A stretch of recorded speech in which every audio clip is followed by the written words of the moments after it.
ఆ దేవాలయం ప్రభావ మా కుటుంబాన్ని బట్టి ప్రార్థన చేస్తున్నాం. దీవించండి, దేవ పాటలు ఈరోజు రాలేని బిడ్డలు దీవించండి. నేను ప్రభావ ఆశ్రయించింది వేడుకుంటున్నాను.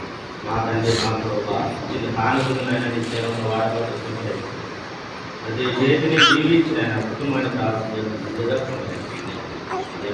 జీవితం మమ్మల్ని నింపమని నజరేయుడైన యేసు క్రీస్తు నామమున ప్రార్థన చేస్తున్నాను తండ్రి. ఆమేన్. ఆశీర్వాదం